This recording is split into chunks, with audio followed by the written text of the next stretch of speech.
नमस्कार साथियों, मैं मनीष सैनी एक बार फिर आपका स्वागत करता हूं। आज के वीडियो में डिस्कस करने वाले हैं एक क्रांतिकारी फैसले के अपडेट को लेके और एक क्रांतिकारी जो डिसीजन लिया गया था उसके अपडेट को लेके। वीडियो को शेयर, चैनल को सब्सक्राइब कीजिएगा ताकि अपडेट आपको मिलता रहे।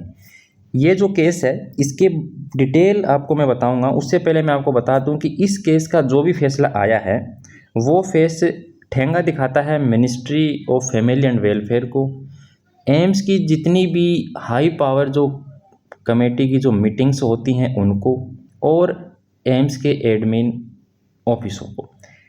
वो इसलिए साथियों क्योंकि आप सभी जानते हैं एम्स एक बड़ा ऑटोनोमस बॉडी है और वहाँ पर छोटे मोटे फैसलों में मनमर्जी चलती है। यह आप सभी को पता है, न्यूज़ चैनलों में आपने कई बार देखा होगा।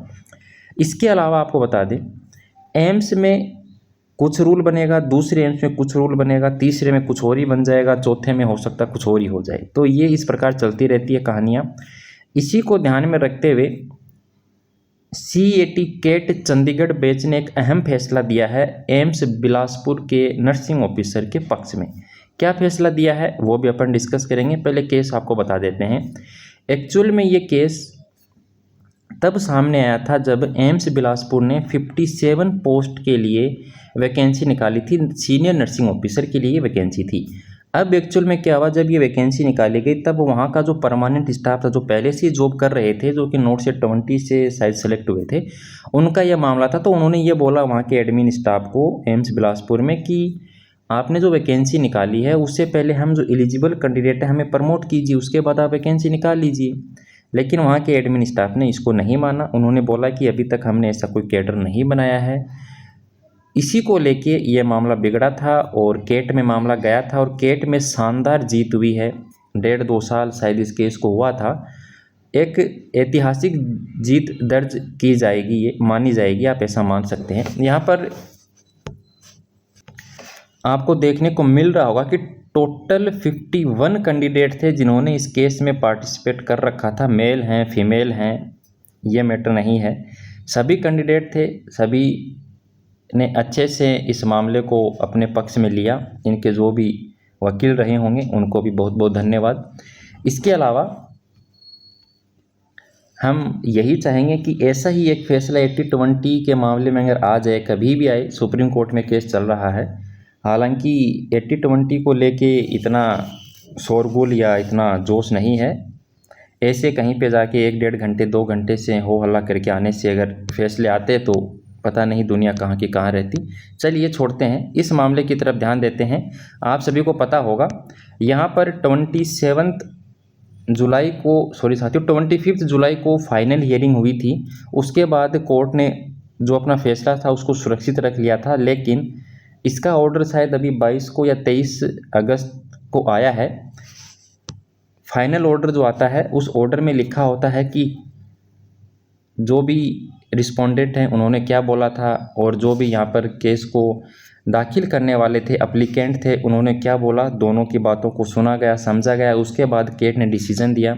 और केट ने क्या डिसीजन दिया है वो हम आपको अभी बता देते हैं। केट ने ये डिसीजन दिया है कि जो एम्स बिलासपुर का स्टाफ है जो एलिजिबल है सीनियर नर्सिंग ऑफिसर पोस्ट में प्रमोट करने के लिए, उनको प्रमोट किया जाए। ये उन्होंने सीधा सीधा लिखा है। तो ये एक बड़ी जीत है। अब आप सभी के मन में ये क्वेश्चन होगा कि जो वैकेंसी निकाली थी 57 पोस्ट के लिए उनका क्या होगा, क्योंकि रिजल्ट को होल्ड कर रखा था। जब तक इस केस की पूरी सुनवाई नहीं हो जाती है तब तक जो रिजल्ट है उस पर रोक रहेगी। लेकिन अब वो रोक हट गई है, तो क्या अब रिजल्ट आएगा या वैकेंसी को ही कैंसिल कर दिया जाएगा, CRE में इंक्लूड किया जाएगा? तो काफ़ी क्वेश्चंस हैं और लगातार आ रहे थे, तो हमने इसीलिए ये वीडियो आज बनाया है। तो देखिए साथियों, ये PDF हम आपको हमारे टेलीग्राम पर शेयर कर देंगे, आप इसको आराम से पढ़ लीजिएगा। लेकिन इसकी जो मोटी मोटी बातें हैं वो 2-3 मोटी मोटी बातें हम आपको बता देते हैं। ये केस इसलिए किया गया था कि एम्स दिल्ली आप सभी जानते हैं 100% प्रमोशन करता है। बाकी के जो एम्स है वो 75 और 25 रूल फॉलो करते हैं कि 75 प्रमोशन से भरेंगे और 25 डायरेक्ट रिक्रूटमेंट से भरने वाले हैं। लेकिन एम्स दिल्ली में ऐसा कुछ नहीं है। इसी मामले को यहाँ पर चुनौती मिली थी कि आप कौन से रिक्रूटमेंट जो रूल हैं उनको अपनाते हैं। तो यहाँ पर आप देख सकते हैं जो 2015 के रूल थे उनके अकॉर्डिंग जो 6 जो न्यू एम्स बने थे उनके जो ये रूल हैं उनको देखते हुए ये केस हुआ था। हालांकि CIB की जो मीटिंग है वो कंटिन्यू होती रहती हैं और उनके मिनट्स आते रहते हैं, लेकिन एक ठोस कदम नर्सिंग फील्ड को लेके नहीं उठाया जाता है रिक्रूटमेंट रूल में। कहीं कुछ है कहीं कुछ है, सब मनमर्जी चल रही है, वो हमने आपको पहले बता दिया था। कहीं कुछ ज़्यादा इस कैटेगरी से प्रमोट कर दिए, कहीं उस कैटेगरी से प्रमोट कर दिए, तो कहीं ना कहीं सभी का हक यहाँ पर मारा जाता है। ऐसे ही केस चल रहे हैं, एम्स पटना के केस चल रहे हैं, एम्स ऋषिकेश के केस चल रहे हैं। आप देख लीजिएगा एम्स रायपुर का भी केस चल रहा है। इसके अलावा एम्स नागपुर में भी शायद केस चल रहा होगा, अभी ध्यान में नहीं है, लेकिन आया था ऐसा सुनने में, लेकिन हम इसको वेरीफाई नहीं करते हैं। लेकिन बहुत से एम्स जिनके केस चल रहे हैं और बहुत तगड़े केस चल रहे हैं, ऐसी बात नहीं है। उनमें भी अगर जीत होती है तो ये एक ऐतिहासिक फैसले होंगे जो कि एक नई दिशा में एम्स वालों को सोचने के लिए मजबूर करेंगे। तो एम्स बिलासपुर का इस मामले में ये कहना था कि हम प्रमोट नहीं करेंगे, हम डायरेक्ट रिक्रूटमेंट के थ्रू वैकेंसी को भरेंगे। और जब उनकी मीटिंग हुई थी, गवर्निंग जो बॉडी है उनकी मीटिंग हुई थी, इसके अलावा और भी मीटिंग होती रहती हैं, तो उन मीटिंग में उन्होंने फैसला लिया था कि हम वही रूल लागू कर देंगे जो एम्स न्यू दिल्ली में लागू है, या फिर जो CBI मीटिंग ने जो डिसीजन लिया है वो रूल लागू करेंगे। लेकिन यहीं पर ये मात खा गए। यहाँ पर जो कैंडिडेट थे एम्स बिलासपुर के, उन्होंने ये बोला कि आपने जो नियम बनाए हैं वो एडवर्टाइजमेंट जारी करने के बाद बनाए हैं, तो जो एडवर्टाइजमेंट जारी हो चुका है उसके ऊपर लागू नहीं होते। और ये सही बात है, कोई भी वैकेंसी का नोटिफिकेशन निकलता है तो नोटिफिकेशन निकलने के बाद आप रूल नहीं बना सकते हैं, ये सबको पता है। तो एक तो ये दिक्कत हो गई थी एम्स बिलासपुर की। दूसरी दिक्कत ये हो गई थी, एम्स बिलासपुर ने यह बोला कि हमने अभी ऐसा कोई कैडर नहीं बना रखा। कैडर बनाने का क्या मतलब होता है, जब चीज़ पहली बार होती है तभी तो बनती है, तो ये भी था। तो यहाँ पर अच्छी पैरवी की गई थी, सभी की तरफ से इसमें पूरा सहयोग किया गया था। जो भी वहाँ का स्टाफ था, जो भी वकील थे, जो भी अपने जो एप्लीकेंट थे उनकी तरफ से। लेकिन अब कोर्ट ने जो बोला है वो मैं आपको दिखा देता हूँ एक बार, ताकि आपको ये लगे कि हाँ सही है। ये 24 नंबर पॉइंट है जहाँ पर केट ने अपना फैसला लिखा है। हालांकि इस फैसले को लिखने के पीछे कई तर्क भी दिए गए थे, वो तर्क भी एक बार अगर आप देखना चाहें तो मैं आपको दिखा देता हूँ। पुराने जो केस हैं उनको यहाँ पर इलाबोरेट किया गया था।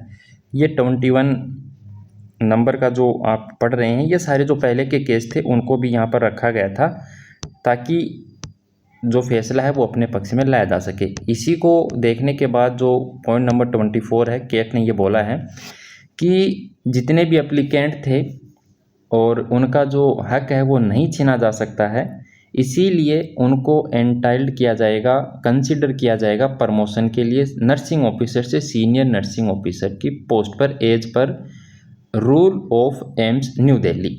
बात समझ रहे हैं आप। अब देखिए यहाँ पर कोर्ट ने सीधे और स्पष्ट साफ शब्दों में बोला है कि आपको नर्सिंग ऑफिसर से सीनियर नर्सिंग ऑफिसर पोस्ट के लिए प्रमोशन करना ही होगा, ये इन्होंने बोला है।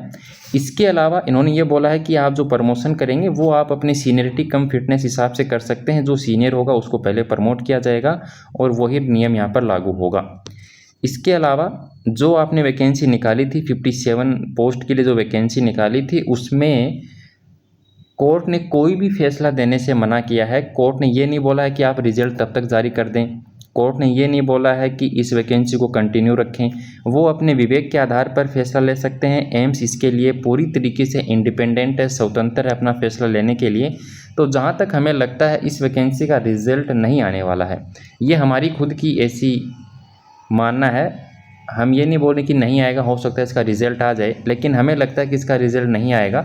CRE में इस वैकेंसी को अगले साल जो अब आने वाली है उसके अंदर इसको इंक्लूड किया जाएगा, इसको हो सकता है कैंसिल किया जाए, ऐसा कुछ हो सकता है। अगर रिज़ल्ट आता है तो फिर जल्दी इसमें प्रक्रिया होगी, लेकिन रिज़ल्ट आने से पहले हमें लगता है कि इसमें 1-2 मीटिंगों का दौर चलेगा, उसके बाद कुछ डिसीजन आएगा। जैसे ही एम्स बिलासपुर की कोई नई मीटिंग होती है और उसमें कुछ डिसीजन आता है तो वो हम आपको बता देंगे। आप चैनल के साथ जुड़े रहिए, वीडियो को शेयर, चैनल को सब्सक्राइब कीजिए ताकि अपडेट आपको मिलता रहे। धन्यवाद साथियों।